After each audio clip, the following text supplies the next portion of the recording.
from the Black Wolves' perspective, a great open last week, a 17-7 win over Vancouver. But we shouldn't forget that they started that way last year as well, and then they wound up going off to a 4-14 finish. This year, with the change in coaching staff and the addition of Sean Evans, do you expect a completely different Black Wolves team? I do. I think that, last year, a lot of the players, there was a lot of chemistry. It's also a lot of changes, and particularly on the defensive end, I just feel like they have a tighter group. They have a mature group.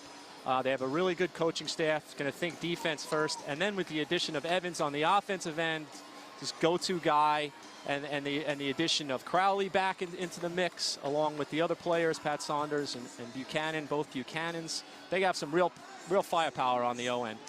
So we start things off with Ryan Hotaling for the Black Wolves, matched up against Bob Snyder for Calgary. And they say that Snyder jumped. It'll be Black Wolves ball to start things off. And by the way, we should point out, the Mohegan Sun Arena configured a little bit differently. I expect it's going to be a louder place this year, wouldn't you, Randy? It's a good crowd in here tonight. So an offensive push will give the ball over to the Roughnecks. Headman pass to John Harnett. Harnett comes up with it, and Kirk with his first save of the game. That ball bounces over to Suddens. Suddens can't grab it. So a fresh possession clock, and now the Roughnecks get their full offense out. Dane Doby with the ball. The Roughnecks playing heavy right, 3 righties, 2 lefties. Curtis Dixon feeds that one across, down low, Doby with it, shoots behind his back. Kirk gets a piece, so it's a fresh 30. What I'm really trying to pay attention to here early in the game is which offenses are going to be willing to cut through the middle. The middle is an important area where you want to get to and generate shots and generate some good motion on the offense, but it's also a very tough place to be, as the defenders will take liberties with you in there. Kyle Buchanan's shot swallowed up by Frankie Chiliano, and the ball comes up in the stick of Dan McCray. McCray tries to beat, and they wave it off. They say McCray was in. The ball Kirk got a piece of it. It crawled over the line, but by that point, McCray was in the crease, and they waved that one off. Yeah, nice push in transition there from Calgary. They forced Evans to get back and play some defense. He got burned one-on-one, and it's a pretty good shot on goal there. Crowley down to Evans. Feeds that across. Kevin Buchanan with it. Buchanan loses that one. And we have Roughnecks ball. So a little sloppy here in the early going. Yeah, a little sloppy early, not much patience on the offense. I would think these guys will start to settle in a little bit and start to move the ball, cut a little bit more down the middle, and look to work as a team a little bit more. Chiliano headmans that down. It winds up in the stick of Scott Carnegie. Carnegie, a defender, was still on because there had been that long transition play. And the shot clock expires. We'll get the ball over to the Black Wolves. It's also interesting, you talk about Sean Evans and how important Sean Evans is. Sean Evans is already the captain of the Black Wolves. I mean, that's fairly unusual, even with a player as established and, recognized by Inside Lacrosse as the best player in the league, but still, been here a very short time already the captain. Yeah, I think, it just comes with his credibility and the respect that he brings in the locker room. It's kind of a no-brainer that he's wearing either the C or the A, and the fact that he's wearing the C, the coaches are really entrusting in him with that key leadership role. Plus Evans, he's a really smart player. He knows the rules inside and out. He's a real politician out there. So when we get these situations where he gets to talk to the referees, he's excellent in those situations and can often sway the officials. So we have a too many men penalty here as the Black Wolves came back on defense. We wind up with them sending their in-home to the box. That is Bill O'Brien, number 96. A good save there, as you saw how the Roughnecks have been moving their offense around as Curtis Dixon got it back to Shatler, but he couldn't score on it. Now over to Dixon, whose shot is wide. Picked up there by Wesley Berg. We'll talk a bunch about him. And Berg scores! Wesley Berg puts it over Evan Kirk's shoulder, and the Calgary Roughnecks get off to a good start, 1-0. We'll get a good look at that on the replay, but it looks like just a little bit of an unsettled situation, and the defense is playing in a box, so the centerman has a little bit of space. He's able to see the replay here. I think a little bit of a pump and then put it into, I think, the far right-hand corner. So Hotaling and Snyder go back to the dot.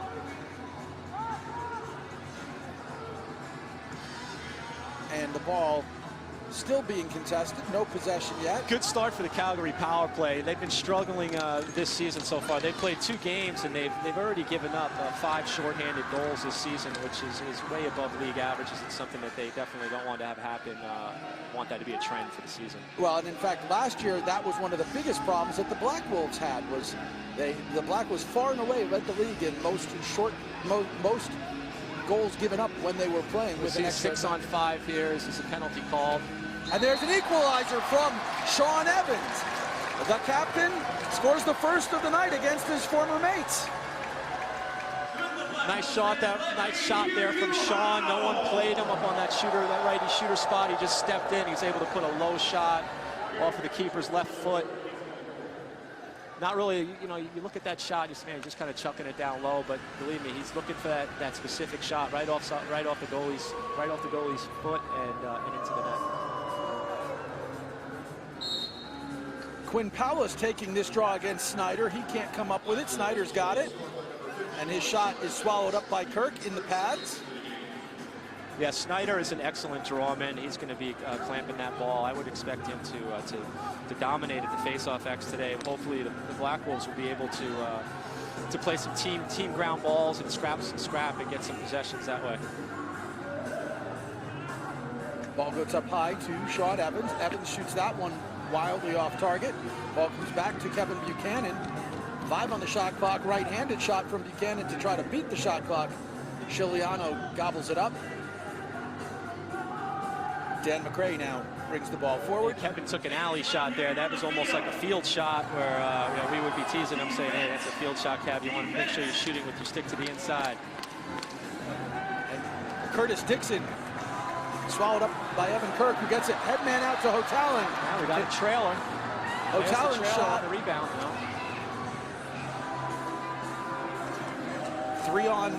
3 on 2 here for Calgary. Shot wide. Nice defensive play by O'Brien to keep that ball loose. Berg flips it into the corner. You know, Wesley Berg, talk about a player who's making the transition. Wesley Berg, most valuable player of the NCAA field lacrosse tournament last year in his first season, but very experienced in box lacrosse, but still a rookie, sort of being given Sean Evans kind of minutes, right? Yeah, I mean, to call him a rookie, yeah, he's a rookie to this league, but he's got some really strong box experience, international experience. He's one of the best players in the world, and really excited to see what he does in this league. Pat Saunders' shot swallowed up by the left arm of Frankie Chiliano, and Calgary comes back out on offense. 2 close losses for Calgary in its 2 games. The Black Wolves 17-7 winners in their first game of the season on the road. Knocked down by Kevin Crowley. Nice anticipation there by Crowley to step in that pass and pick that ball off. And do you expect that from a guy like Crowley, who's playing the D end, which is not what he does? Sean Evans down low to Quinn Powell. Back behind the cage. Tried on the wraparound. Little extra curricular pushing, but no harm, no foul. But we have come to a stoppage in play. So our score here at Mohegan Sun Arena is New England 1, Calgary 1. We'll be back with more. You're watching the National Lacrosse League on Fox Sports Go.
We're back at Mohegan Sun Arena.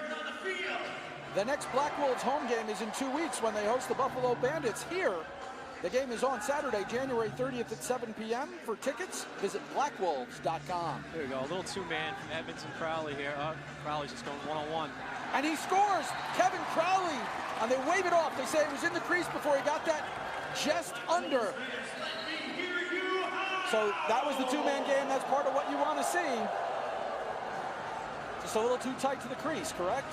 Well, Crowley saw the defense was hedging a little bit, expecting some kind of pick and roll action. He's able to use his big body, big frame, get in position and roll to the inside and get a good shot from a good spot, but unfortunately he stepped in the crease.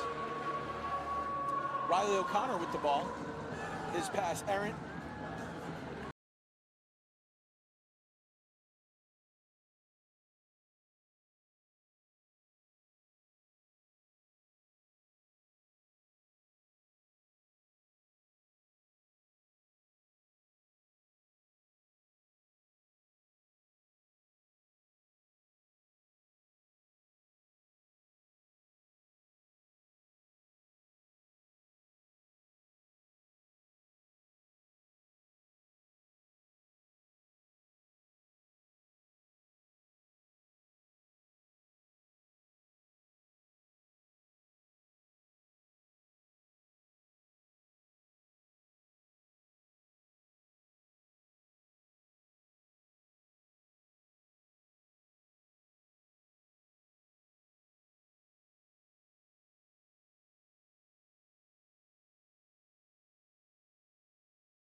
Well, as a general rule, I think that the league has done a great job of being able to speed up the process, but sometimes you get into a certain barn.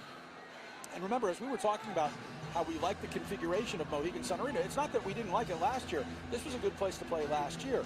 But last year, when they set the floor, they sort of set it more to one side. And that meant that you had most of the crowd on one side. And now the crowd is surrounding the floor, a lot more seats right up against the glass. Great for the fans. But also, I think it makes the environment that much better. But when you do things technically, that also leaves you going, ooh, where was this connection? All right, here we go. So we're back to the live action here at Mohegan Sun Arena. Chuck Jaffe with lefty strong here, so we got two righties. We'll have a lot of space on that right-hand side. McCray slowing down Evans. Fed in front, Kyle Buchanan with it, up high. Kevin Buchanan's shot never got to Chiliano. Good job by the defense there, just eating that shot. Kyle Buchanan rolls the ball into the corner.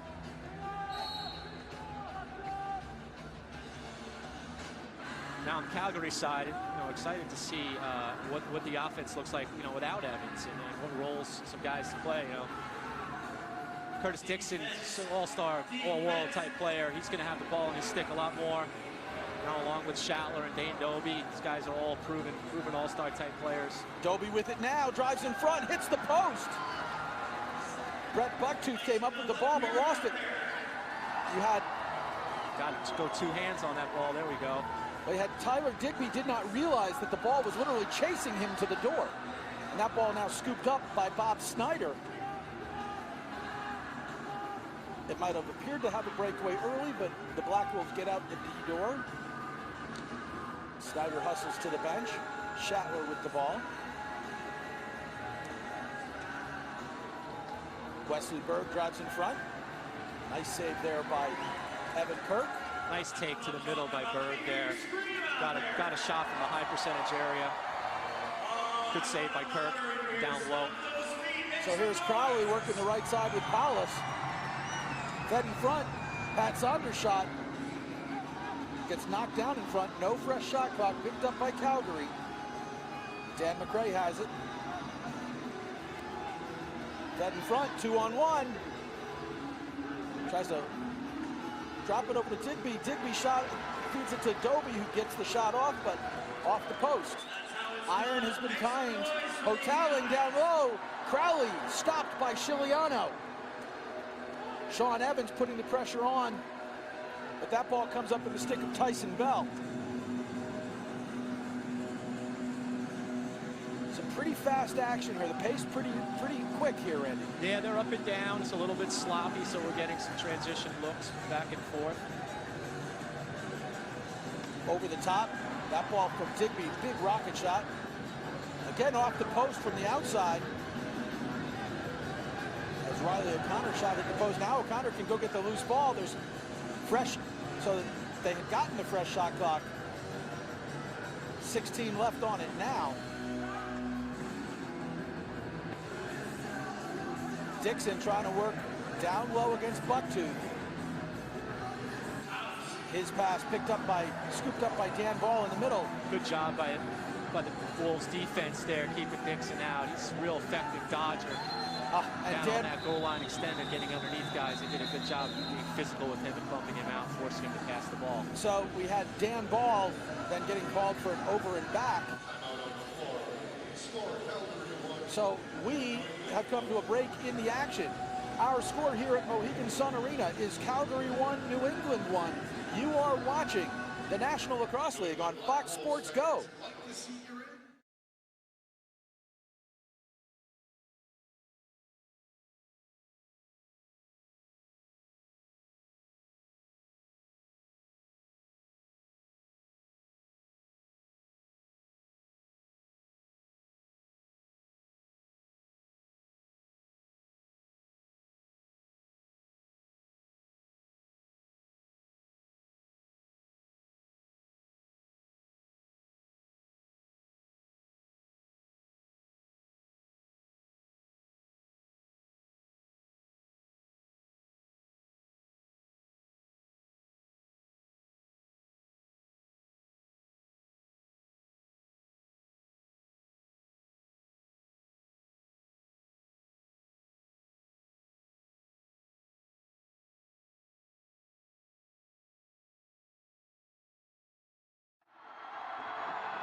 Welcome back to Mohegan Sun Arena. The Roughnecks and the Black Wolves. And by the way, the next Roughnecks home game is on Saturday, January 30th, when they host the Vancouver Stealth. Game time at Scotiabank Saddledome is 7 p.m. For ticket information, visit CalgaryRoughnecks.com. So after a sloppy turnover, Dan Ball trying to hand it off to Bill O'Brien, the Roughnecks get that possession. Wesley Berg shot. Evan Kirk with the long headman pass to Kyle Buchanan, but he can't turn it into anything. And so the Black Wolves settle things down and bring out the offense. Heavy right hand with Quinn Paulus, Buchanan, and Sean Evans on the right side. And actually, they have four righties on the floor right now, Randy. Yeah, I wonder if that's on purpose or if... The fourth righty was Kevin Crowley, who took almost that looked like shot. they did that on purpose and create a big seal and some picks on that right side and threw Crowley up. We'll see if we see that again at some point down the line. Pretty unusual for a team to do that, though, isn't it? Yeah, it is. Shatler feeds it in front to Dixon. Tries to go back to it. That loose ball now scooped up. And you've got Crowley with it. Crowley dishes back to Evans, tries to seal that. And Chiliano keeps it from squirting by. Yeah, Evans did a little deceptive shot there, kind of looked it off, hoping the goalie wouldn't expect it. Doby with the shot, stopped by Kirk. Goals off the line. The play continues. Dixon with it. Fresh shot clock. Doby now down low. 8 on the shot clock. Fed in front. Shot directly into the Black Wolf on Kirk's chest. And we've got a penalty behind the play. Yeah, a little matching penalties. Guys taking whacks at each other. A couple little punches thrown. So it's Wesley Berg for Calgary, and it is Brett Bucktooth for the Black Wolves. How about Brett Bucktooth playing out of the D door? Something that I've never really seen him do in his career. I've always seen him on the offensive end, but you know, he's showing his versatility and his willingness to play any role and come out of that D door. Pat Saunders drives in front. His behind the back shot goes wide. Nice hustle on this loose ball. So a little bit of action there in the corner. That ball comes up. Scott Carnegie was the one who brought it out of there. Now Dan McRae with it, working on Quinn Powless. And they're going to call Powless for the hold. That's a little tacky. Yeah, he held him up just a little bit. Referee saw that advantage and put up the arm for the holding penalty. So Chiliano has gone to the bench at 6 on 5. Back to O'Connor in front. His shot stopped by Kirk, who gets the rebound. So now we'll get an actual man advantage as Powless goes into the box for the hold. Bucktooth and Berg, they're offsetting, so the two teams are playing 5 on 5. But now we'll have a man advantage again. Let's not forget that Calgary, in their first man advantage, needed only a few seconds, although it was Berg at the time who scored the goal. Little bit of a different look this time. Riley O'Connor taking the center position. Doby gets that down low. Shatler's shot. Nice movement by Kirk to get it. He feeds it out to Sheldon Burns. Burns being read from behind by Shatler. Gets the ball over to Purvis.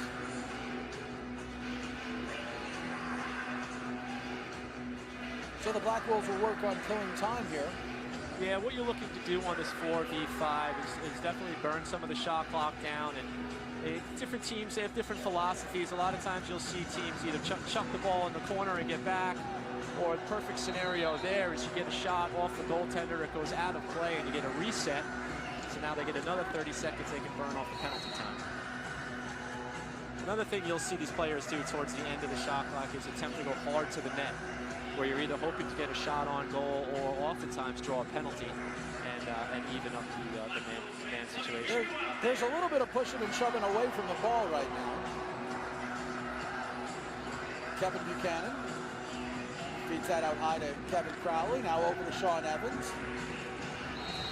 And they say a little too much from Shane McDonald. And Sean Evans and Greg Harnett are going at it. We're going to see They're calling it tight, Chuck. Yep. Not going to let anything get out of hand. There was just a little bit of an exchange there. Well, they're sending two Black Wolves. They're sending Sean Evans and Shane McDonald to the bench. And then they're sending Greg Harnett from the Roughnecks. Hey, good job by Greg. You know, he's able to take the shot from Evans. Evans hits him back. They get the one, and then the guy McDonald comes over to protect Sean, and he gets a penalty too. So that's a win for Calgary there. Well, absolutely. The penalty on Sean Evans seemed very early. So now you've got a situation, pretty crowded penalty box for the Black Wolves. So we're going to see a 4-on-3, I believe.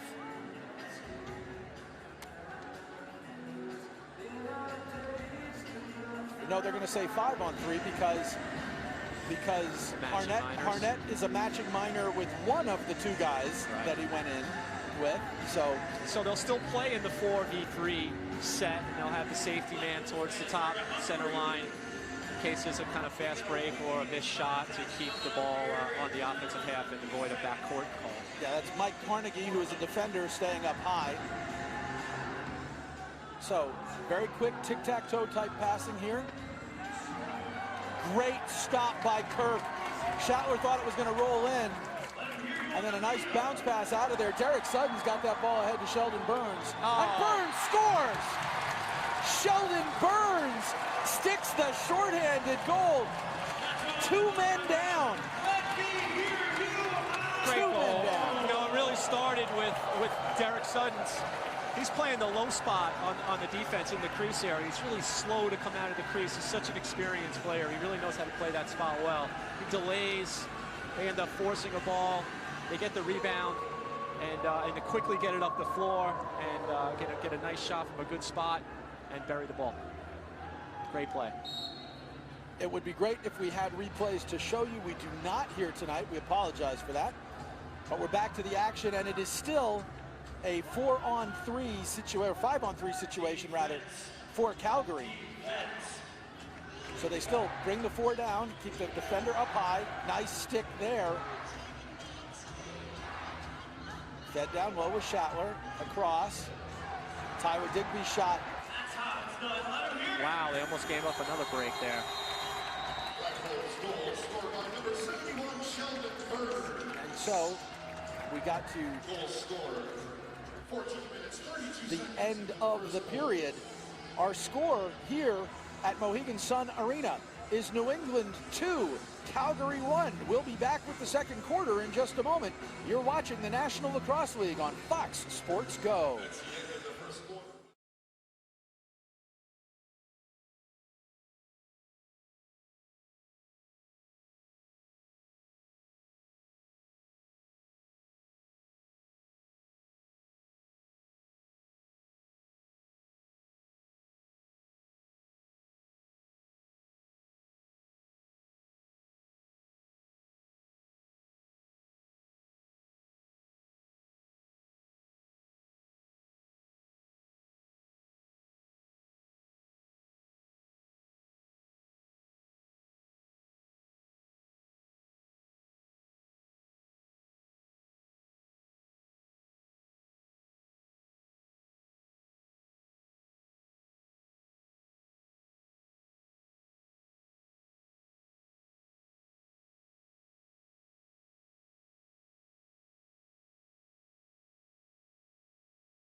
Fox Sports Go is your home for more than 60 live National Lacrosse League games during the 2016 regular season, including tonight's contest. For the full NLL broadcast schedule, visit NLLtv.com, where you can find links to the broadcasts of all games in the United States, Canada, and beyond North America. Every game will be broadcast live online all season long.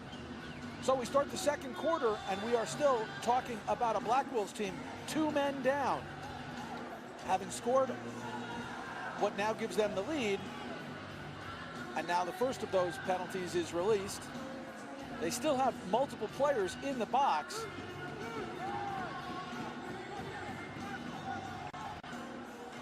Carson Leung comes up with the ball for Calgary. Dan McCrea feeds it ahead to Dane Doby. Yeah, they're going to slow it down. get their power play set up. So they come out heavy right on this power play. Yeah, Westberg back in the middle. Top center. Berg shot, they say, got a piece of Evan Kirk. So fresh 30. Schattler gets the loose ball.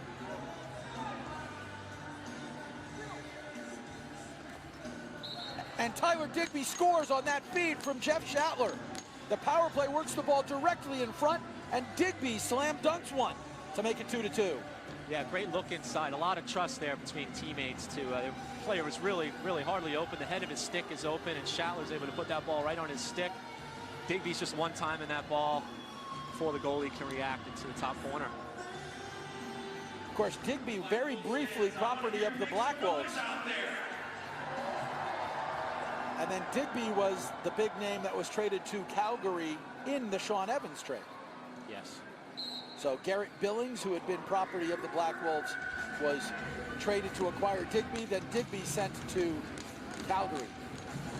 Yeah, and Digby's a solid player, a real big athlete. You know, he's around 6'2", 230 pounds, and he can bring it. He's got a great stick, great handle, great stick, and had some real big games last year, and I would expect more from him. And he's a young guy. He's got a lot of big years left in this league. So we're back to full strength. I was going to say, the Black Wolves have 6 on the floor. We have too many players, too many men on the floor. They let Shane McDonald out. He went back to playing defense.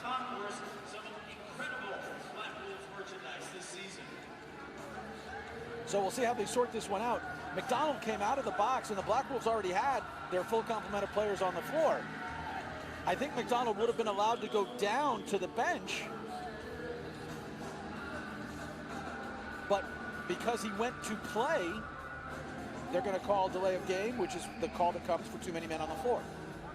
The defense still has 5 men on the field, so they might have waved that penalty off. Or let's see, we did notice how Sean Evans was over there barking at the ref, telling him which way the call needed to go.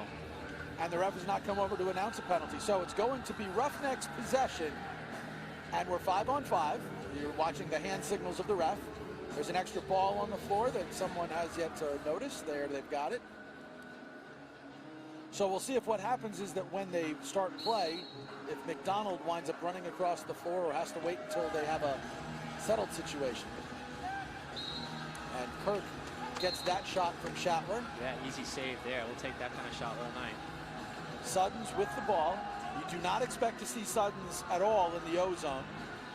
Suddens, to call him a veteran is probably an understatement. Kevin Buchanan, and he scores, and they say it counts. Chiliano saying throw the flag. But Kevin Buchanan,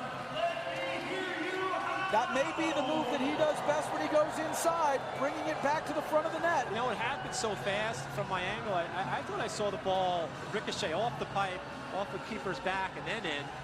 And with Buchanan in the crease there, maybe that's why he was looking to challenge that, but it doesn't look like he's going to have a challenge. Well, again, with the limited replay capacity we have tonight, it might be difficult to do it. They already used their challenge. Did they not? No, that was the Black Wolves who used the challenge. The lengthy challenge was the Kevin Crowley non-goal. Right, yes. But I would imagine that with the Crowley situation was the first time the coaches were learning about the limited challenge capabilities tonight, the limited replay capabilities. Digby feeds that across.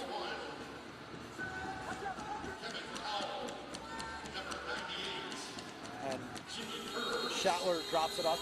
You know, we were talking about Digby, who scored the last goal for Calgary at 6'3", 230. With the man up, he camped in front, and nobody could move him. Do you try, how big a matchup nightmare is that going to be in terms of the Black Wolves just trying to make sure they got one of their big guys against them all night long when they're down low? Yeah, well, you're going to try to do that, but he's going to be setting a lot of picks and rolling off those picks. It's going to be swishes. It's hard to get that matchup. You're just going to have to play good physical, hard defense on him. And 2-on-1 break. And there's a goal. Kellen LeClaire scoops up the loose ball. He was the one who basically ate Sean Evans' shot in front. The ball popped out. LeClaire scoops that up, runs the break and gets his first goal of the season. Yeah, I really like the pull there. Nice shot to the short side low. Kind of a real tricky release. He's able to find that open spot and put it home on a nice on-the-run transition goal. So we are tied again at 3 with 11, just under 12 minutes remaining in the first half. That ball scooped up by Quinn Powless. So the Black Wolves go back on offense. Do you like that little rolled pass when you don't need to do it? I'm not a big fan of it. I think a lot could go wrong in that, in that situation. It really just shows me you kind of lack of confidence in your ability to complete a normal lacrosse pass. Pat Saunders scores. Pat Saunders finishes the cross-field feed and gives the Black Wolves the lead back at 4-3. Any time that you can have that ball movement, the ball pass, quick shot, you're going to get a good look at. You're going to have a high percentage shot right there. Goalie didn't have a really good look at the shot. It's not necessarily placed in the best location. It's down low off his feet. Goalie can't react to it in time, and it's in the back of the net. It's a nice team goal. And you talk about it being a team goal. A lot of movement there. Is that set play, or that's just normal rotation? Nah, that's just them cycling and popping to open space and snapping the ball across. Doby can't answer, though. He got free in front. The ball comes up to Jimmy Purvis. Purvis gets that down to Evans. Nice save there by Chiliano. And he sits down on the egg. Gives the ball back to Calgary.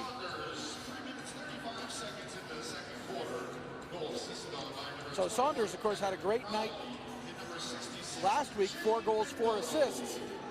Gets his first of tonight. Berg feeds that down, and there's the answer. It's Shatler finishing the feed from Wesley Berg.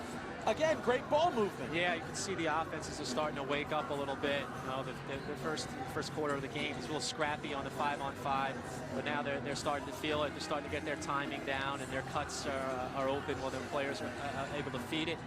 And real nice backdoor cut there. He's able to catch it on his backhand and put the ball low between the goalie's legs. Nice scoop there by Mike Carnegie. Mike, the older of the Carnegie brothers. 2 sets of brothers on the Roughnecks.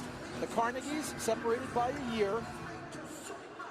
Mike, the older, wears the C for the team. And then the Harnets, they're not separated. They're separated by a little bit more than a year. Headman up to Evans, and he hit the post. But then they said he ran through the crease and was first to touch.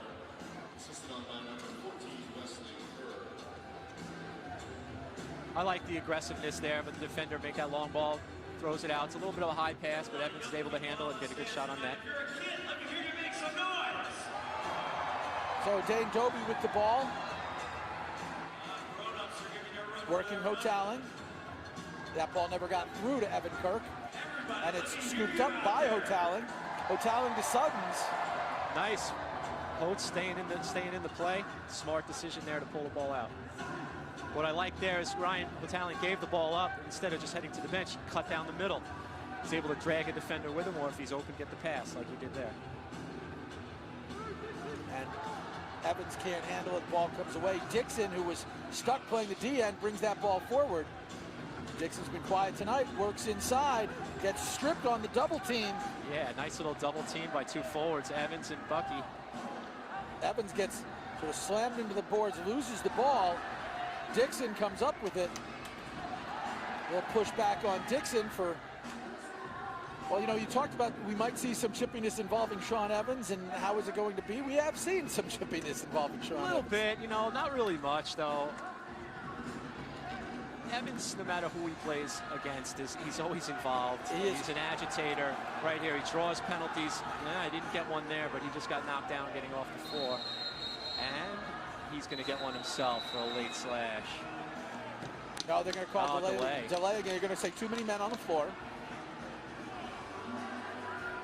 Although I would say that was actually caused by Evans. The problem was that Evans was coming to the bench, then didn't get there.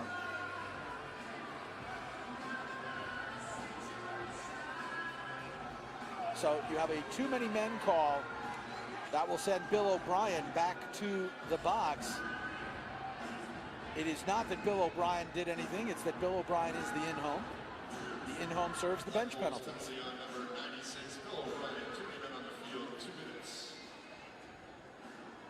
So we'll see another power play opportunity for Calgary, but we will do that after we take a break here because we've got a timeout on the floor. We're tied at 4 here at Mohegan Sun Arena.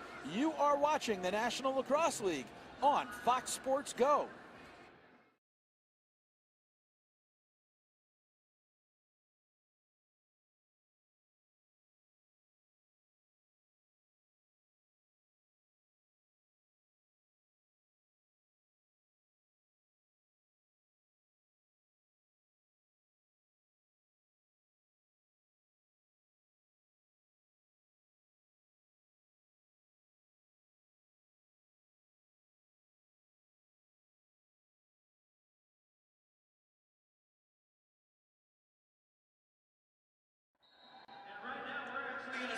This copyrighted telecast of the National Lacrosse League Incorporated may not be retransmitted, reproduced, or rebroadcast without the express written consent of the National Lacrosse League. We're tied at 4 here at Mohegan Sun Arena as the man up is out for Calgary. They scored their first of the night with the extra man, and Sheldon Burns, who has a shorthanded goal. Nice little goose. Jimmy Purvis, and he hits the post. And then the ball knocked off of Quinn Powless. Dan McRae brings that ball forward. Lucky not to lose his helmet. Fed across to Berg. Good save. Great. Nice save by Kirk with his right arm. The stick arm getting it up. Berg sets things up. Calgary brings out the extra man with the fresh 30. Purvis is tired. Look at him, he's bent over. Just had that fast break. See if they can take advantage of that. Shot high. Digby gets the rebound, but no fresh 30, so 12 on the shot clock. Doby, Berg. Kirk seeing the ball well tonight. No movement on that power play. They're just kind of standing there, passing around, and then someone decides to take a shot. I really didn't like that set. I'd like to see some cuts, some picks. So we still have more penalty time than we have on the shot clock here in terms of the penalty. It is Bill O'Brien serving it. Crowley with the ball. 5 on the shot clock. Fed across. Buchanan shot never gets through. Shane McDonald can't come up with it to try to heave one over. And they'll settle. Yep. Carson Leung with the ball. So not much time left on the man advantage. Some teams intentionally sort of wait this out, don't they, Randy? Yeah, right at the end there, so you don't give up the fast break the other way. In this case, Dixon took the shot. Ball went off of Kirk, out of bounds. Back to the Roughnecks with a fresh 30, but the man advantage is over.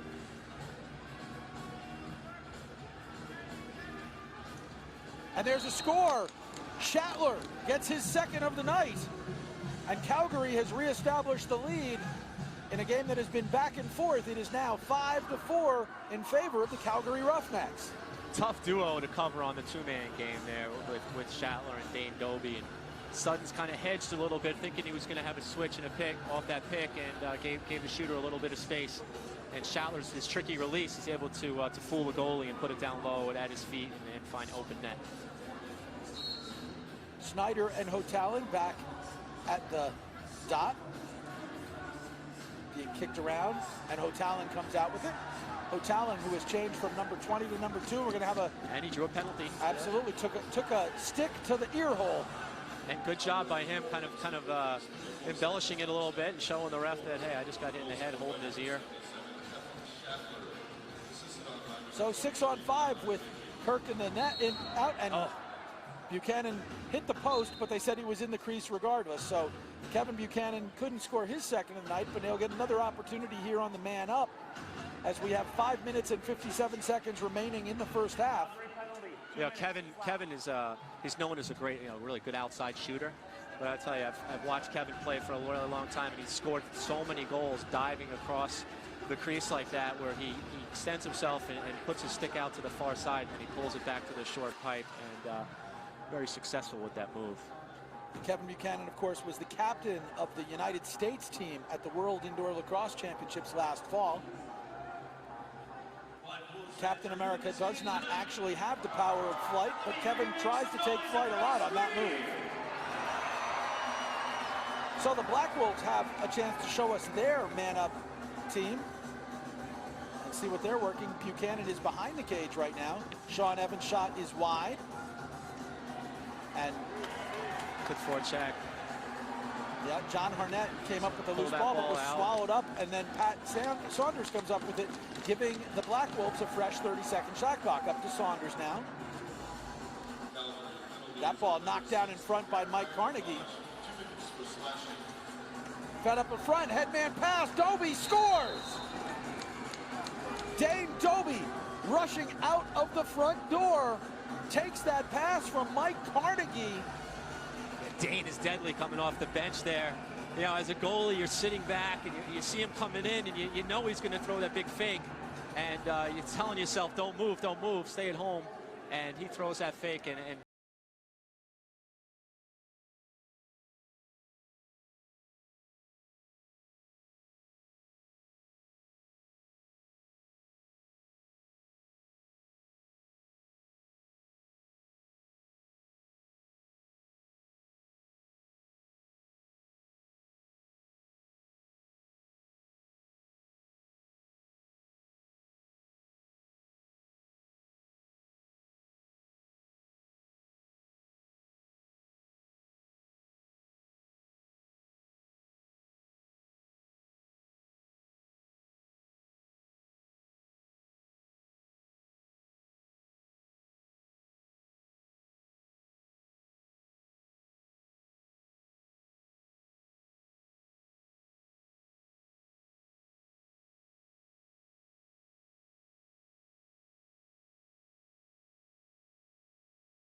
The National Lacrosse League on Fox Sports Go.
The weekend is just starting for the Black Wolves. On Sunday, they'll be in Georgia to take on the Swarm.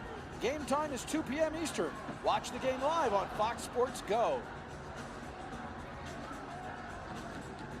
So, power play is ending here, so we're going to be all even. As Garrett McIntosh comes out of the box, heads towards the bench once he knows that the ball is secure. So we're back to even strength, but we are not even in score. Our score here, Calgary 6. Calgary has scored the last 3 goals. Wesley Berg, a little swim move. Shatler now gets that ball over to Doby. And Doby's pass in front, knocked down, or stolen, intercepted. Sheldon Burns brings that forward. Quinn Powless down low. Kyle Buchanan can't connect with Powless. Ball comes out to Garrett McIntosh, and he feeds it forward to Tyson Bell. Nice play there by Bill O'Brien to break up the headman pass. And Sutton's, that's a veteran move, stepping away from that check. O'Brien comes away. And Sean Evans has the ball. His shot directly into Garrett McIntosh's chest. So McIntosh makes the save for Chiliano. And a save there by Kirk. Blackwell was real aggressive those last two possessions. Early shot, early look inside, see if they're a little bit more patient here and work the defense a little bit more. So Pat Saunders brings the ball forward. Heavy right sets most of the night. Shane McDonald, former Georgia Swarm player, acquired in the offseason as the Black Wolves made a number of moves, including reacquiring Kevin Crowley and, of course, getting league MVP Sean Evans. Errant pass goes into the bench. So that will give the ball over to Calgary. The Black Wolves offensively have some size, huh? You know, Powless, Quinn is a big man, and who's the other lefty that we just saw? McDonald, he's a tank too. Man, they got a lot of size over there. Dixon gets his own rebound. Well, of course, talking about size, there's Tyler Digby. Digby's got some size as well. Oh, off the post on that shot from Riley O'Connor. You know, what you want to do with that size is you want to set some hard picks and really work that defense, tire that defense out. You know, it's like in a football game where you're working your rushing game, and early in the game you might not be successful, but as that defense gets tired, the holes start to open up. Same thing in box. The pick and rolls will start to open up as the defense gets tired. Saunders' shot stopped by Chiliano. Ahead to Tyson Bell, and the Roughnecks go back on offense. Under a minute and 30 seconds left in the first half. Now, as you watch this league, you're going to see guys of all different sizes and different skills. They have different skills. They play different roles. You know, there's a role for a lot of different types of athletes out here. You just have to understand your role and play it well, and you know, and work towards that team success. Great hustle there from Suttons to get back and stop what could have been a little disaster. It was just kind of an errant check, sent the ball forward. Sean Evans can't get away from Dan McCray. Now he does. Comes around. McCray goes over the head. Evans wanted a call, doesn't get it. Here comes Scott Carnegie with the ball. And we'll have a timeout as they go to set up a play. 25 seconds. Shot clock is off. Right. 25.8 seconds left. We're going to see the 6-on-5 as Calgary's going to pull their goalie. And they'll attack the 5-man zone, 6 players. At what time will they go to the net? How many seconds will they want left on the clock? Well, in this situation, you're going to wait. You don't want to go too early, because if you turn the ball over, obviously it's going to go back down towards your net. So you're going to see them start their motion between 10 and 8 seconds.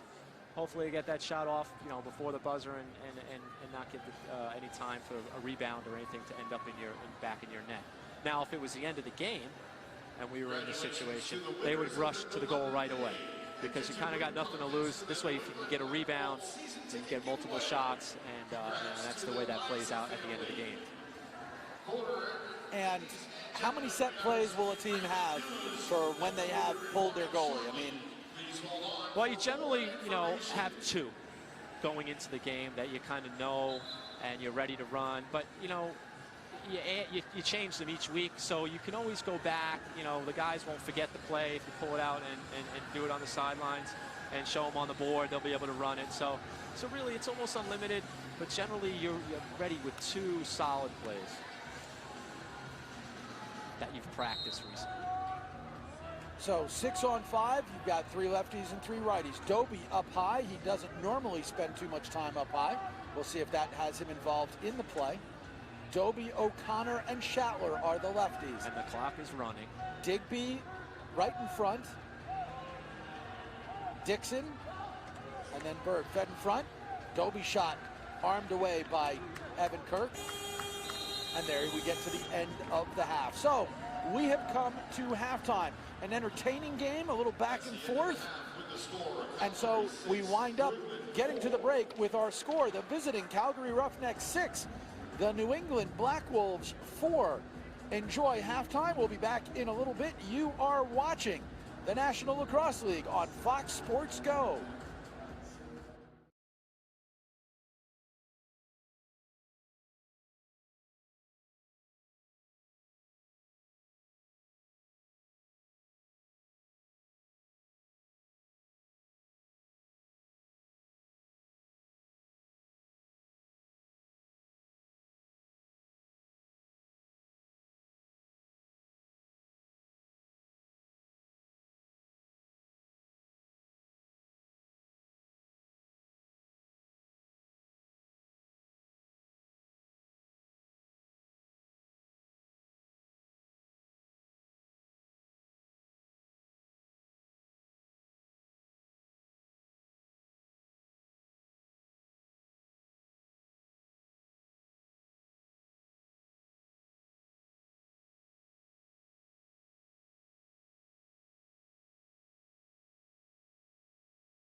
Welcome back to the Mohegan Sun Arena in Uncasville, Connecticut, where your score is the Calgary Roughnecks 6, the New England Black Wolves 4. I'm Chuck Jaffe, joined by Randy Frazier.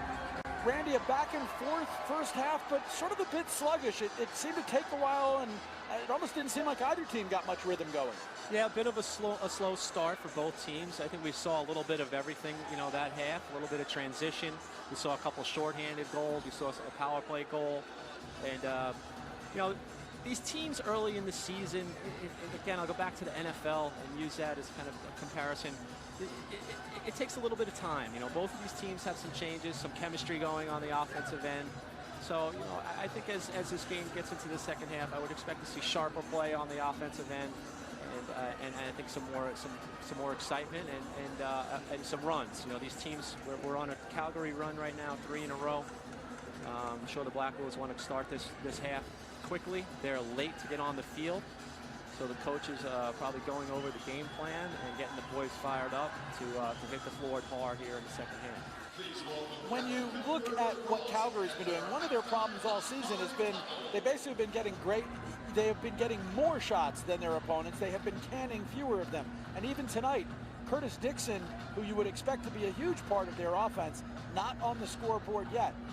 When you've got that sort of situation and you're suffering the loss of the MVP, who's now on the other team in this case, what do you do to get your offense going? What can they do to get some rhythm and get back to the kind of shooting you'd expect from these guys? Well, I think the thing that it's almost a what not to do is where players try to take it into their own hands and try to do it themselves. What you have to do in this situation here is trust your teammates. Play a 5-man game with a lot of ball movement, a lot of hard cuts, picking for your teammates, using those picks, keeping the ball hot. And as far as Dixon goes, a lot of his shots, they're not really from those prime shooting areas. He's getting a lot of low-angle shots or far away from the goal. We're used to seeing him score a lot of his goals right on the crease, where he's able to use his strength, mainly his strength and his quickness to get position, and then his uncanny ability to kind of can those inside shots. So I would look for him to try to get inside a bit more. Now, as we come to the draw, we've got Bob Snyder on the draw this week. Calgary this week made a player move. The player move was to sign and then announce the retirement of Bob's brother, Jeff. Jeff Snyder, I think, can be classified as an all-time great in this league. Definitely. A guy, sort of a unique talent. Probably the best face-off man that the league's ever seen. Changed the game.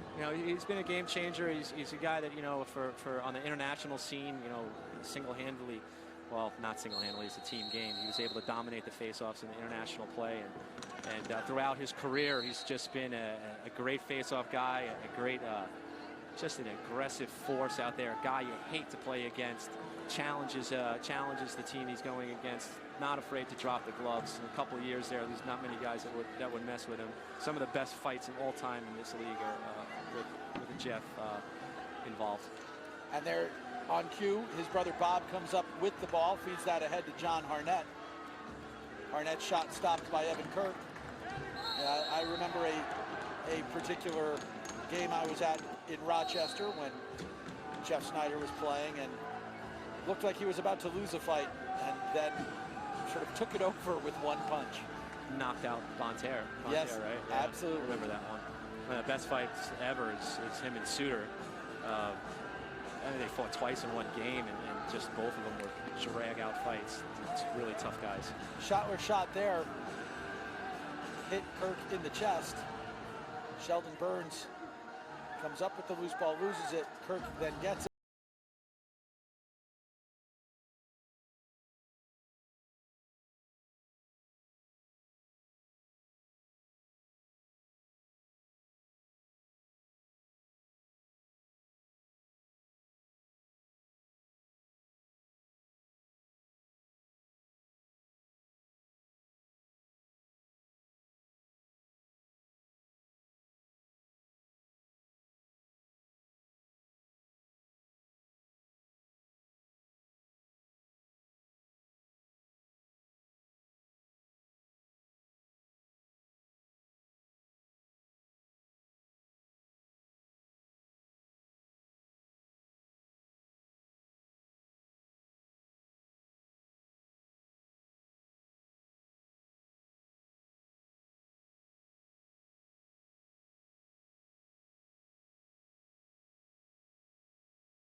It's also one of those talents who can win the draws but be valuable elsewhere. Riley O'Connor shot, easy save for Kirk. Loose ball swallowed up there. Ryan McGill brings that ball forward, gets in front. Is that a quality shot? I mean, he's in a good area, but is that actually something you want to see your defenders taking? You know, I would say, you know, 50-50 on that one. The way this game is going right now, they're not really prizing the ball. The ball's going back and forth, so you get that opportunity from a good shooting area. I wouldn't really be too upset if I was his coach. Yeah, well, just, you know, we're trying to, maybe that's, I can see it, and at the same time, we've been talking about how the teams have been having a tough time establishing a rhythm. It's tough to get a rhythm when you're not getting your offense out there on many possessions. There's Sean Evans' pass going wide. Touched by Saunders, and then touched the back netting, which sends the ball up the floor. Yeah, it seems like both defenses have really stepped up on a 5-on-5. They're not getting many good looks in the 5-on-5 sets at all. Bird with the ball, gives it, and we had a little too much action in front on the picks. Purvis drives in front of the net, tries to get open, gives it over to Kevin Buchanan. Purvis is a player that's really aggressive on the fast breaks. He's usually looking for his own shot there. He makes a smart play, pulls it out. He's able to gain full possession here for his team. Powers gets it low to Sean Evans. Buchanan's shot got blocked in front by Dan McRae, so didn't get there, so only 4 seconds left. Now a piece of it to Chiliano on Sean Evans' shot, and a push gives the ball back to the Black Wolves with a fresh 30-second shot clock. Evans with a tricky kind of look-away shot there. He looks to the middle like he's going to feed it and throws a bouncer on net, and he's able to get on that rebound and draw the push. Quinn Powell's shot is knocked around. They're going to run on Quinn here. 2-on-1. Now they get out of the bench nicely. Derek Sutton covers that break. That shot by Scott Carnegie. Again, typical kind of the shots that we're seeing in transition here. Not necessarily the best shots. So we have a penalty behind the action. New England penalty, 2 minutes. Too many men.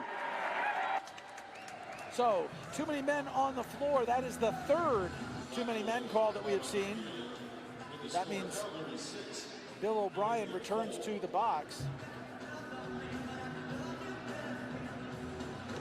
And we have seen, the first time this happened tonight, we saw Wesley Berg take advantage of it. We have seen 2 power play goals thus far tonight. 1/3 of the goals for the Roughnecks have come on the man advantage.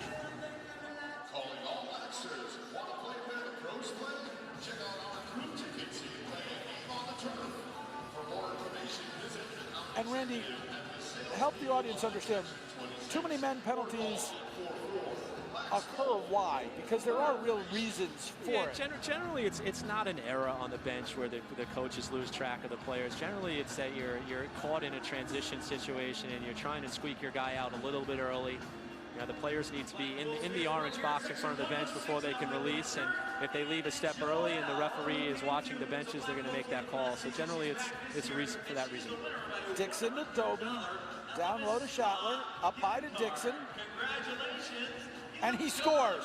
The Red Rifle gets his first of the night. Curtis Dixon on the man advantage finishes that feed, and our score is now Calgary 7, New England 4. Yeah, just too much space there given to Dixon in a prime shooting area. He gets to the space and freezes the defense with a stick fake, and then takes another step in, gets a little bit closer, and throws a look high at the goal, and then pulls the ball down low, down on Kirk. Nice goal. Hotaling and Snyder back, and Bill O'Brien left early at the end, so that gives the ball back to Calgary. And Dixon starts the play again. You know, that man down, it looked almost like the defense wasn't set from the beginning. Schattler seemed to have a lot of room down low. And of course, you have extra room when you're man up, but as Berg drives down, gets the ball back to Schattler. And They're saying to challenge that. Calgary thought it was in. The Calgary has put the challenge flag out. Yeah, that had the look of it from my angle that it hit inside on the lower pipe along the ground and ricocheted out of the goal. Again, with the replay situation, let's see if we have an angle of it, but from my angle, it looked like it was in the net. So we will see if we can find out whether they will be able to show a replay. We haven't had replays for this game. So this is Calgary's first challenge. We saw the Black Wolves challenging goal earlier, and this is a different one, Randy. You know, you point out from our angle, I thought actually it was a goal. Yeah, and the camera is right next to us, so I think that they might have a good angle on it, and you might be able to see the white of the ball inside of the goal. So this is a big moment right now, a 4-goal lead. So again, as that ball was moving, you know, we may get a look at it here in the booth. I don't believe you will have a look at it at home, but this is a case where the replay should show us what we actually saw live. And to both of us, I have to say, if I hadn't seen the ref waving, giving the signal for a fresh 30-second shot clock, I would have been thinking that was a goal. I was just about to make the goal call. So they're trying to show the refs. We get a chance to see what the refs are looking at. Unfortunately, you do not at home. And basic, simple, easy ball movement. So we can see now why this is taking a little bit of time. They don't have necessarily the normal control of the replay, so they're really having to look at a lot of footage to get to the actual play. So the ball came up. It was Schattler with it. And here it is. We're getting a chance to see what the refs are seeing.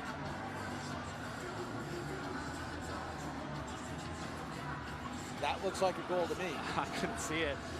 If you I saw the net move a little bit. You see the net move. The question is whether or not you can see. You see the white of the ball? The white of the ball. And the ref clearly thought the ball hit the wall and hit the back of the. No, he gave the reset. He gave the reset, so he must have thought it hit something in front. You know, that ball's moving so fast. The referee is really, he's behind the play. He's not able to get a good look at it live. So again, we apologize for the delay. And I'm not sure. No, me either. I don't know which way they're going to go on this. I'm not sure with the way things stand that you can have the ref overrule just about anything. I mean, they got to call what they see. Here we'll find out right now. After review, the call on the floor is overturned. It's a good goal. So they give Schattler the goal. They give Jeff Schattler the goal to make the score. Calgary 8, New England 4. Yeah, that's a play, like, as a player, you kind of see the way the ball came out of the net, and you kind of know it's in. Like, how does the ref miss that? And it's just, it happens so fast. And players, we've seen it so many times, you know, especially when we shoot it, where it hits that back pipe and comes out, and you're like, hey, that's a goal. And luckily they got it right. And Glenn Clark, the Black Wolves first-year coach, chatting with the officials, nodding his head. And I think mostly he wanted to make sure that they had a good angle on it. And as we pointed out, that if you were coaching in this game without necessarily full replay capabilities, you would want to know which replays you want to challenge. That's one where the cameras here, as we pointed out, we had a good angle on it. Kirk started to come out. Yes, he almost got caught. Made a good play to get back in the net. So Dan McRae with the ball. He's been out the entire possession. There's only 8 seconds left. So they're going to put a defensive player out for Calgary and likely just take a heave at the cage from Dobie. Dobie's shot is wide. And the 30-second shot clock expires. Black Wolves need to get some type of offense generated here. Let's get some good looks on the net and work the defense. Cut that middle. Didn't see many white jerseys cut. Chiliano comes up with the loose ball. Headmans that pass to Harnett, specifically John Harnett. John, number 33. Greg, number 11. Johnny Harnett, good place in my heart, ex-Blazer. Psyched to see him wearing the A this year. Dane Doby with the ball. Feeds that behind. Digby being pressed by Berg, and the 30-second shot clock expires. Brett Bucktooth, as you pointed out, Brett, normally an offensive player, playing much more. He's been out on a few shifts where he's at least stayed on offense. Well, that's a nice threat that he brings to the table. If he can play good defense, he can transition up the floor and then keep a forward on it and force that forward to play defense. That shot from Evans, stopped by Chiliano. Well, you know, you talked about not seeing him play this role before for the Black Wolves. He played a little bit of this role with the Iroquois Nationals at the World Indoor Lacrosse Championship. Where they Did he this year? Did he play a little bit of D-Door? Just there were times when he was coming out to D-Door, they were doing that because, of course, that was a loaded offensive team. Shatler, among others, on that team. But Shatler, the Thompson brothers, Randy Stotts, a number of the stars of the Georgia Swarm. Shatler wants that shot back. It's one of his go-to moves there. He drives in, steps back, uses the defender as a screen, and looks to catch the goalie. And that time he just missed the net. Paulus gets that ball over. Buchanan with it. Buchanan's pass knocked down. He'll get the ball back, but there's only 8 on the shot clock. Down to Saunders. Saunders shot gets a piece of Chiliano. That'll be a reset. Okay, this is a good set. Now they can work the defense. They're a little bit tired. Kevin Buchanan over to Saunders. Good ball movement. Shot wide by Sean Evans. Settles down for Chiliano to clamp on it. Buchanan on that shot, actually, Chuck, and he tried to pull it on that short side, a little sidearm shot. It's high degree of difficulty. If you hit your spot, though, it's going. That time he just pulled it a little bit too much and missed the net. And you had Kyle Buchanan is sort of stuck out, and he was going at it as they came up with Scott Carnegie. Both of them little extracurricular. I'll push you in the face, and then I'll push you back in the face. So we had a little of that, but nothing was called. Sean Evans' shot gets knocked down in front, comes up in the stick of Crowley. Crowley works his man. Evans feeds that in front. Saunders can't handle it. 7 on the shot clock. Quinn Paulus with the ball. His pass rather wide, comes up to the Roughnecks, and Dan McRae brings the ball forward. Nice job. Calgary's defense there is really snuffing out any chances of getting a good quality shot. Black Wolves. McRae gives it to O'Connor. Defense. Gives it to Dixon. 12 on the shot clock. And he needs to help here. Dixon tries to dunk that one. Great stop by Kirk there. Bill O'Brien gets the ball over to Hotaling. Hotaling's trying to encourage the offense to come in. There's that threat from Bucktooth coming into the forward zone. Yeah, it took a nice shot to the far pipe. Goalie made a good save on that. But Bucktooth there can't corral an errant pass from Sean Evans. And Doby, who had to play the defensive possession. Yeah, exactly what I was talking about before. Bucktooth come up and play from D to O, and he forces Doby to play O to D. Greg Harnett shoots that ball. Easy save there. Oh, you got a penalty call here. So we're going to have what appears to be a cross-check penalty against the Black Wolves. You know, my general rule is there tend to be soft calls when you barely notice the guy getting hit. Yeah, I maybe I didn't see penalty number 39, that 2 last minutes, push check to from see like behind. it was maybe a loose ball, if anything. Well, they called Dan Ball for the check from behind. So we will have a Calgary power play. Calgary man-up opportunity when we return to Mohegan Sun Arena. But right now we've come to a break in the action. Your score is Calgary 8, New England 4. You are watching the National Lacrosse League on Fox Sports Go.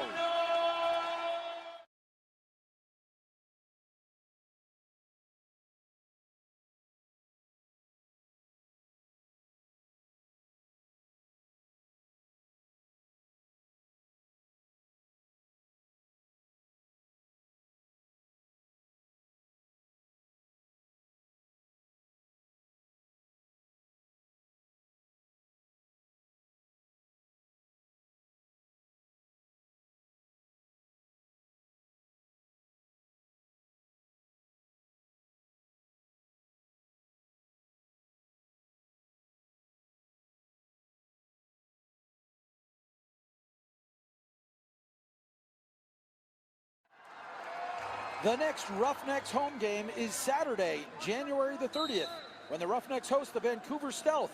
Game time at Scotiabank Saddledome is 7 p.m. For tickets and more information, visit CalgaryRoughnecks.com. Just over 4 minutes remaining, and there's a power play goal from Curtis Dixon, and a little extracurricular activity afterwards. Dixon gets his second of the game.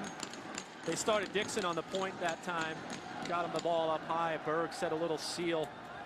Dixon's able to go to the outside of the seal, find some space. Defense doesn't really react to it. He's able to double pump and jam it into the far corner. Defense there needs to get through that pick, fight through that pick, and get on the shooter, get on the shooter's hands there, and not give him that free look. Especially somebody as dangerous as Dixon. Calgary penalty for dead ball foul. We had a dead ball foul called against Wesley Berg. Berg goes back to the penalty box, his second trip there tonight. The penalty to Dan Ball expires with the goal, is wiped out with the goal. But the goal stands, so it's 9-4.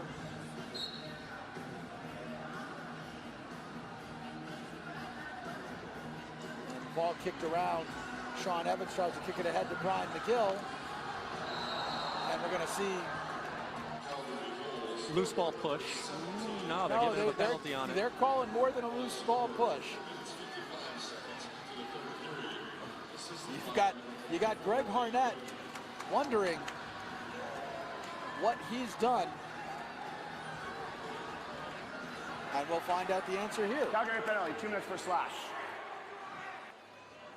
It's funny that they gave it to Greg Harnett. The one who looked like he was actually slashing was Shiliano. Well, the slash seemed like it was all stick, you know, but it was vicious. I would have sided there on the loose ball push, but the referees had a better look at it than I did, I guess. So it's the 5-on-3 man up, which means 4-on-3 with one player back. And there's the score. Black Wolves break the skid. It's Kevin Buchanan quick sticking Kevin Crowley's feed to make it 9-5. Good play by the offense there. They work the two shooters at the top work and draw defenders, and Crowley's able to throw a quick skip pass to the opposite side across to Buchanan, who's able to one-time it before Giuliano can react to the ball, and the ball's in the back of the net. And perhaps just as importantly for the Black Wolves as they try to get back into this game is by scoring quickly. They release Wesley Berg. Berg's penalty is erased after the goal, but Greg Harnett's slashing call stands. So while Calgary comes up with the loose ball, Calgary's still facing the disadvantage here. Dixon with the ball, breaks inside, gets a weak shot off, gives a little shot to Bill O'Brien as he goes by. And now Brian McGill with the ball. So the Black Wolves get their man-up attack out. Heavy right with Sean Evans playing the point. Good opportunity here to keep their momentum. Pat Saunders' shot is wide. It will be an over and back call, giving the ball back to the Roughnecks. Just noticing here, so Greg Harnett is actually the assistant wearing the A. It's not John. It's the younger brother. Earlier. Yes, the younger brother. Who never did play for the Blazers.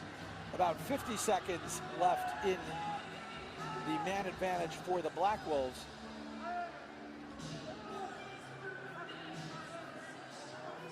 So we will most likely watch Calgary try to kill it off to the last few seconds. Digby with the ball. Schattler now. Fed in front. Dixon can't handle it.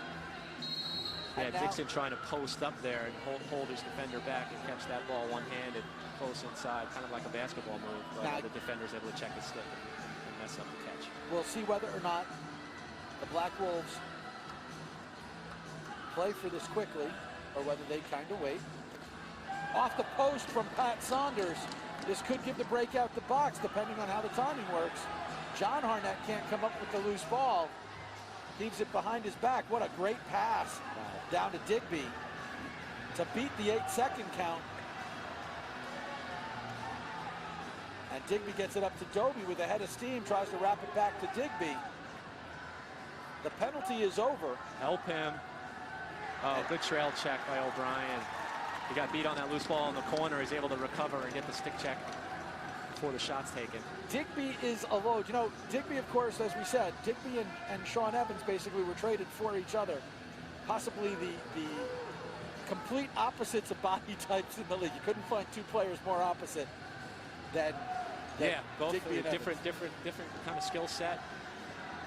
Both very effective players. Obviously, Digby's got a long way to go to be on Evans' level of success. So nice loose ball hustle gives the ball back to the Black Wolves. They go back on offense. Quinn Palace from the outside. Seemed like it was a bad shot. It's basically because of where the shot clock is at, where the time of the 45 seconds left. You don't want to give them the under 30, where they'll be able to pull their goalie. So here Calgary can't pull their goalie. And you're basically hoping that you're going to get the under 30. Call a timeout and pull your goal. So it was a bad shot, yes, but it was a strategic shot. It was a strategic shot. Fed in front. Little between the leg shot by Dixon. Yeah, that went off the crossbar. O'Talon comes up with the loose ball. Surprised they didn't get a timeout, but being the second half, they want to save their timeout. So they are pulling their goalie.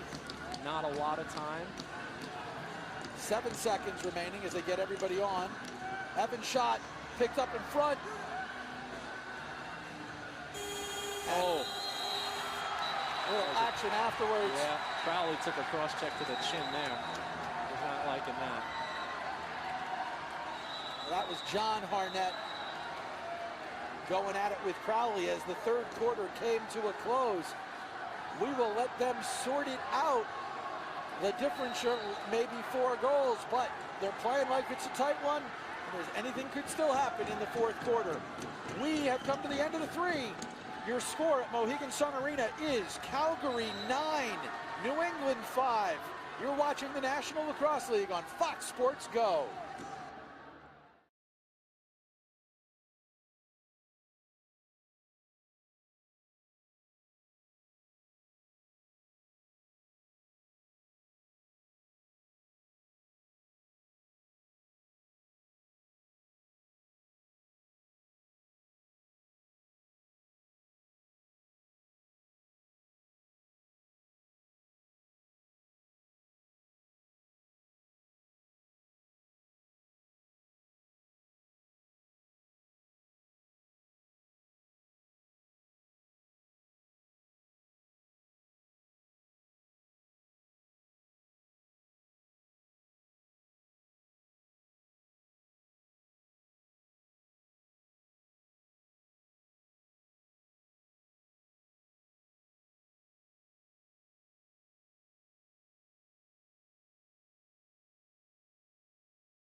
Fox Sports Go is your home for more than 60 live National Lacrosse League games during the 2016 regular season, including tonight's contest.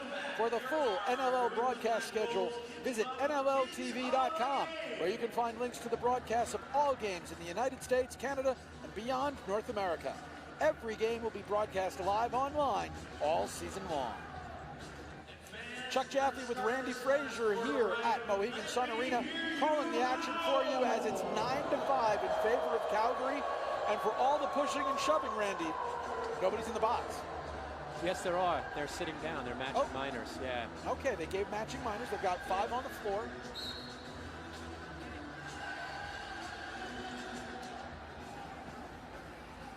So 5-on-5 play, despite the 2 players in the box. Dan Ball comes out with that loose ball. Looking for help. Getting manhandled in the corner by Scott Carnegie, who comes up with the loose ball. And Dan Ball, who got called for a push that seemed pretty ticky-tack, goes off wondering, hey, come on, seriously? Had to be something is what he was thinking. Yeah, he got double-teamed pretty hard there in the corner. I think he got pushed from behind, but he kind of turned his back to it, so the referees didn't call it. Good call. Doby on the left-hand side to O'Connor. Back to Doby, heavy left, which has not been the norm for Calgary tonight. Dixon's shot hits Kirk on the right knee pad. 2-on-1. Good job by White there coming up with the ball. So that was Sheldon Burns with the ball.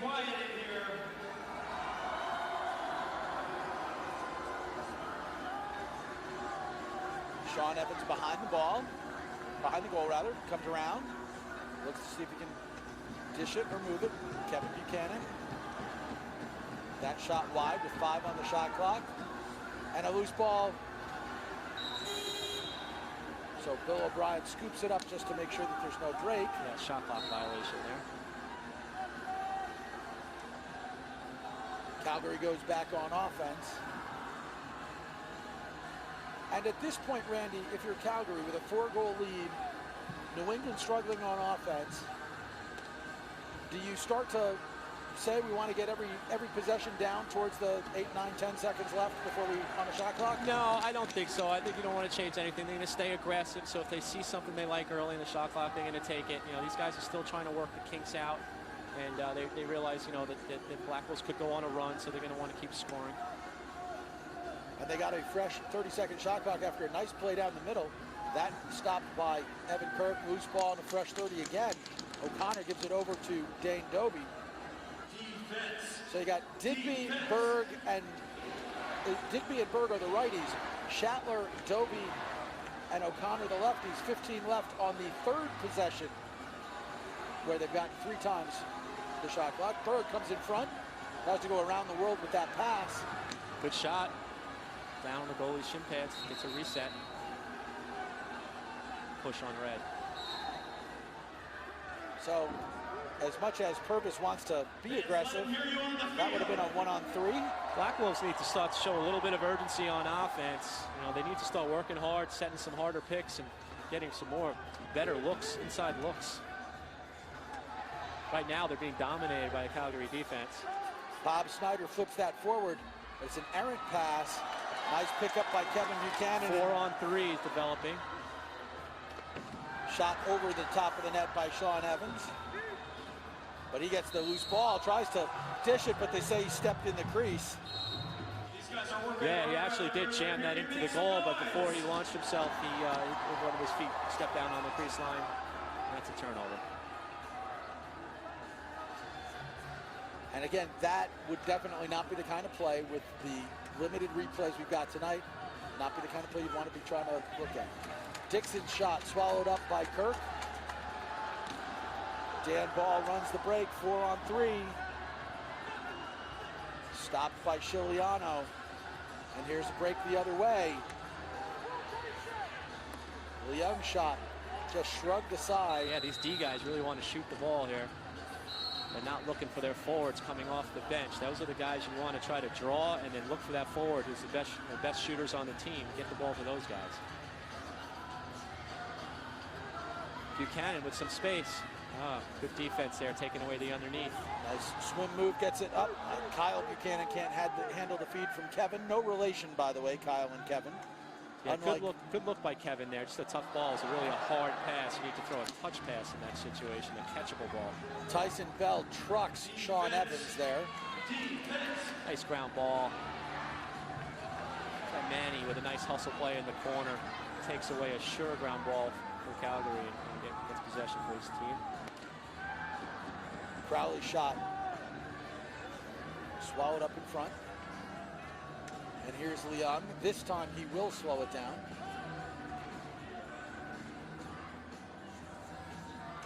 Schottler with the ball now. What I'm noticing here on the offensive end for the Blackwoods, a lot of their shots are coming where they're holding, and shooting. It's letting the Calgary goaltender come out and cut down that angle. He's not really worried about them passing the ball, and he's making a lot of saves off his body. Evan Kirk takes that shot in the chest from Wesley Berg. What you want to do offensively to combat that is cut someone out behind him and make a pass. And there's Pat Saunders getting his second of the night. Right off the bench on the wrong side of the floor. Pat, of course, a lefty on the righty's spot. Yeah, so wrong side of the floor, so he didn't have a great angle, but since it came off a little bit of ball movement, Siliano's a little bit not settled. Feet are moving, and he leaves open some space on the far side, and Pat's able to find the goal. Well, that's exactly the motion you were talking about, right? Get the goalie moving, and even if you're on the wrong side of the floor, a goalie moving is better than a goalie standing in position. Especially when you get him moving side to side like that, all kinds of space opens up. So Snyder comes out with the ball, out of the scrum with the ball, gives it back to Leung.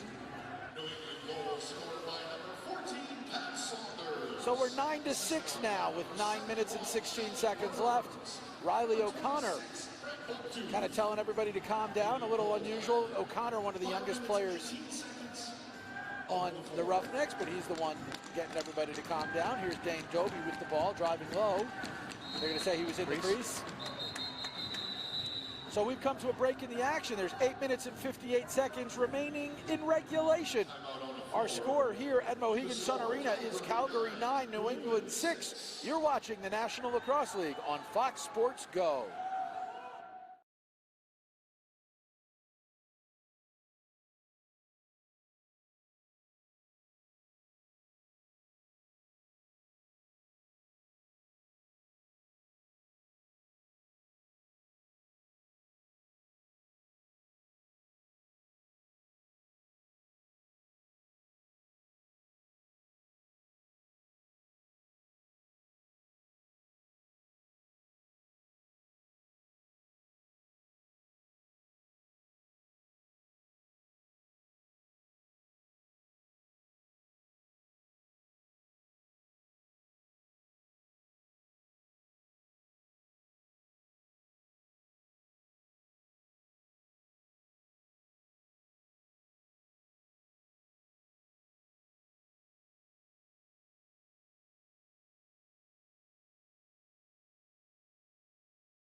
Done.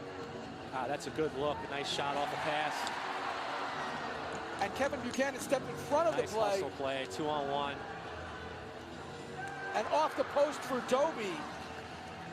So because it was off the post, it will not be an over and back call. That only occurs when no one picks up the ball, or will it?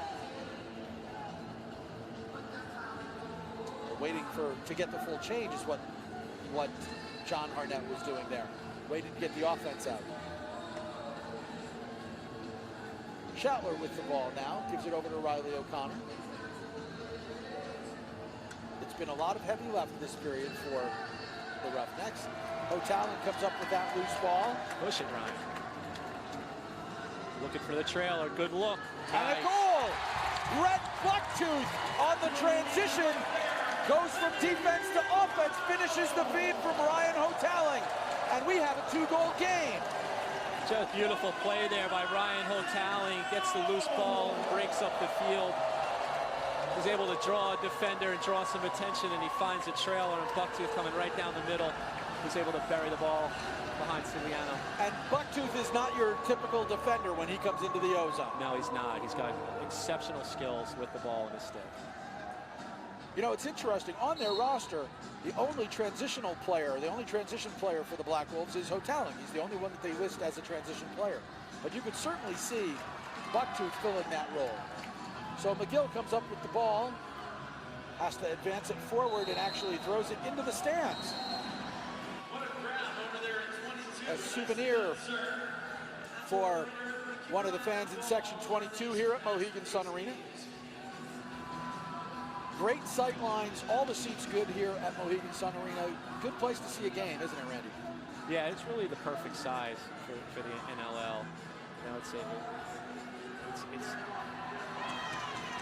Dixon tries to dump it in. Sorry, to finish my thought. It's, you know, it's not too big, and when you get the right number of people in here, the place really rocks. And I think this is the type of arena that can be very successful in this league. And this place is starting to get a little louder. If the Black Wolves can score one more and make it tighter, we will see it rocking that much more. Ooh, nice arm save by Ciliano to rob Sean Evans. Loose ball to Saunders, who takes a check in the face. Nothing called. Crowley to Evans, fed across to Saunders. He can't jam it in, and they say he was in the crease, as he had a whole lot of Carnegie. He had about 450 pounds of Carnegie on him between Mike and Scott as he came to the front of the net. Really like the way the offense up for the Black Wolves has looked the last bunch of times down. They're getting good ball moving, getting some good inside looks. They need to keep it up. Down by 2 with 6 minutes left. All these possessions become critical at this point in the game. Digby gives it over to Riley O'Connor, whose pass is knocked down.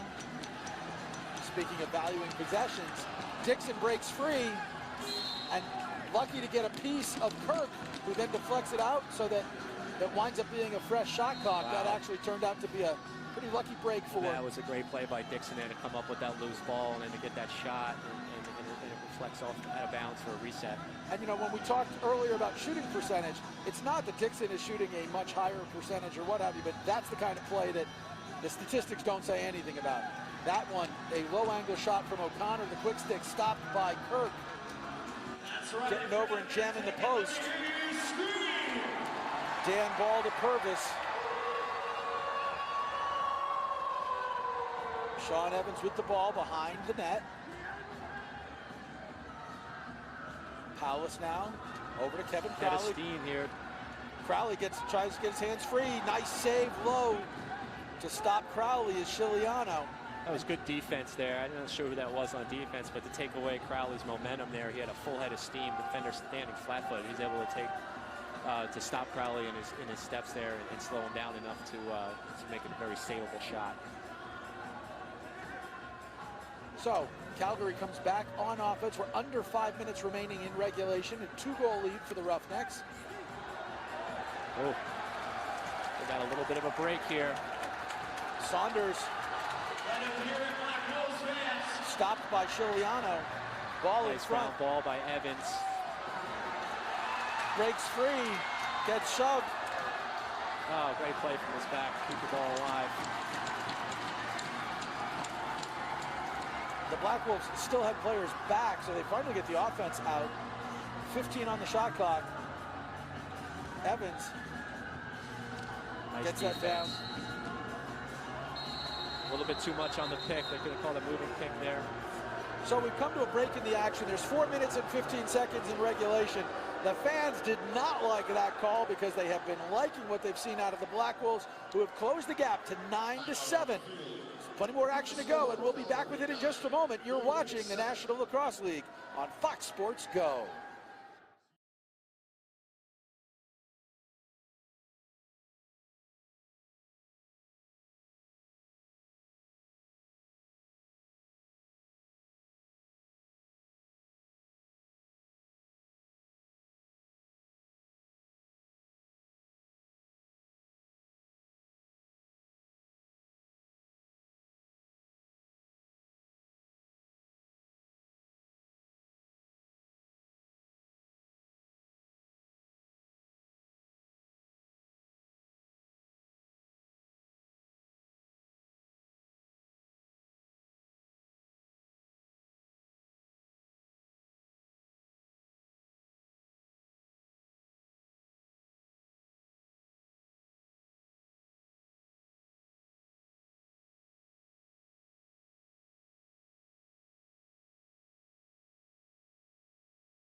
Welcome back to Mohegan Sun Arena. You know, once our game concludes, there's more NLL action tonight. The defending champion Rush play their first home game in Saskatchewan as they host Vancouver. The game is underway, and you can watch it on Fox Sports Go. But right now, Randy Frazier and I would suggest you stick with us as we come down the stretch, the last 4 minutes in regulation. Purvis had thoughts of going to the net, not necessarily a wise move. He stayed out on this offensive possession, 15 seconds left. Bucktooth with the ball, fed in front. That one stopped by Chiliano. That seemed to be a wasted offensive possession. Yes, you're right there, Chuck. I just did not get any kind of flow going there.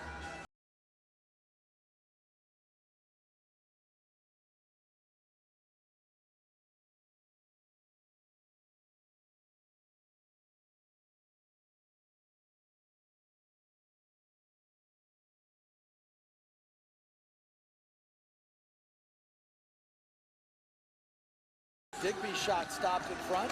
Kirk looks for the fast break, gets it off to McGill. 2-on-1.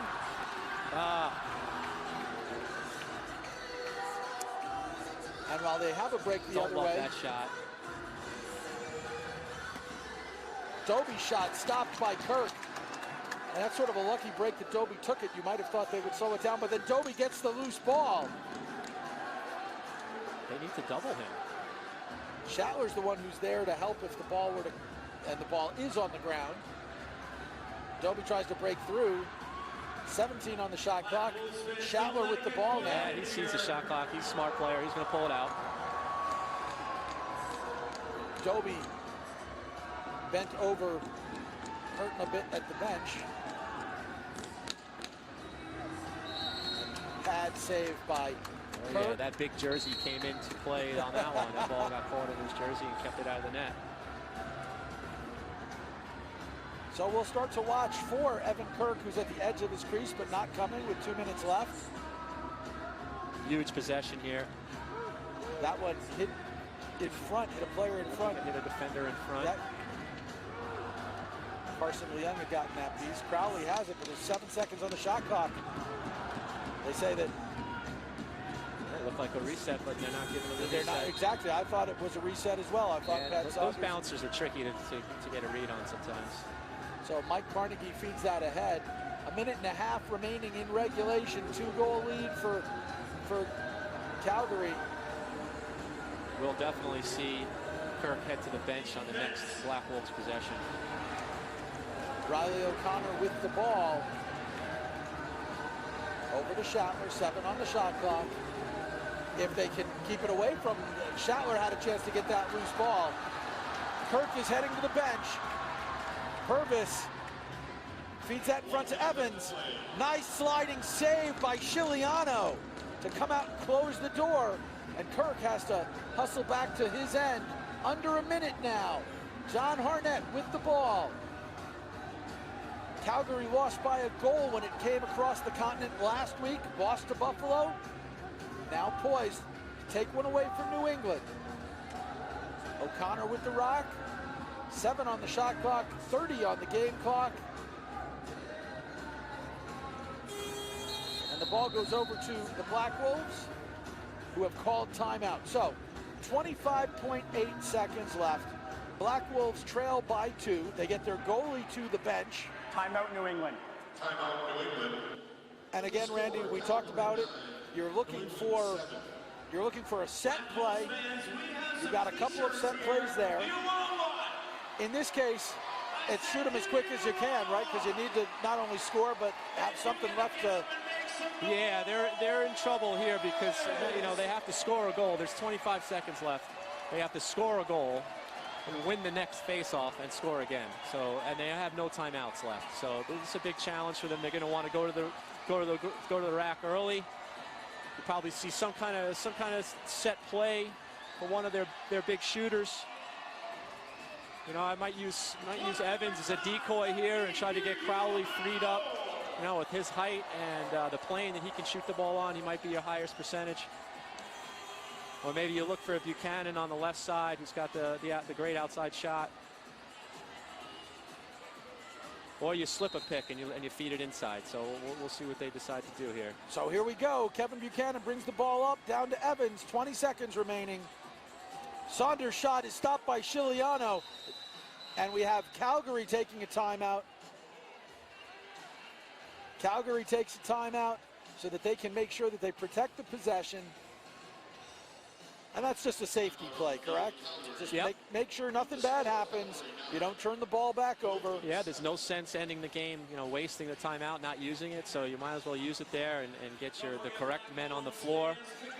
They have an end of the game up by a goal or two play that they'll run, and they'll try to execute that and get out of here. It's the lacrosse equivalent of victory formation, right? It's not quite a kneel down, but yeah, they're going to spread the floor out. They'll probably put their fastest player, a good stick handler with the ball, who's going to be up against a double team, and he'll either try to outrun the double team or look for a player that's breaking to some space if they have planned.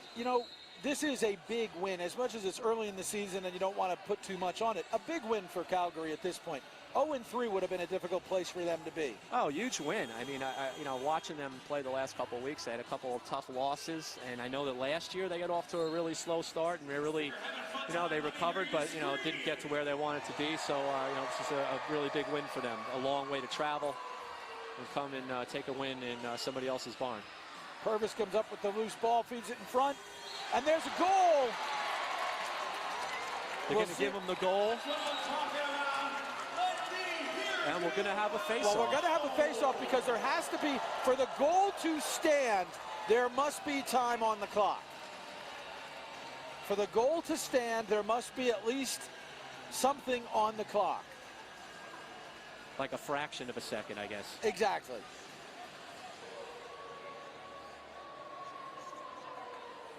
So, for all intents and purposes. Yes. We would say it's all, they've put 1/10 of a second back. I do not believe in a 1/10 of a second because the ball would have to cross. Even if they, about the only thing that could happen here, theoretically, and I'm not sure it would work, would be a... Two unsportsmanlike penalties? No, a face-off, a mistake on the draw. Yeah. Right? Snyder moves early, giving the ball to the Black Wolves. Somebody shoots, but I'm not sure even with a 1/10 of a second you can get a shot at 100 miles an hour the way these guys shoot. That would actually count. But it would be interesting to watch. I think that's the only, if there were about 3/10 of a second, they put 1 second back on the clock. Now maybe you could. After review, if it was a playoff game and they were playing the Cincinnati Bengals. So we have a minute remaining a second remaining in regulation. The goal stands. It was Sean Evans with the goal. Snyder's just going to sit on this ball and not let it. And just not move early. All he needs to do is not move early, and that's all he had to do. And we have come to the end of our game. So a little bit of extra entertainment. The game looks a little bit closer than it was, but nonetheless, Calgary leads the Mohegan Sun Arena.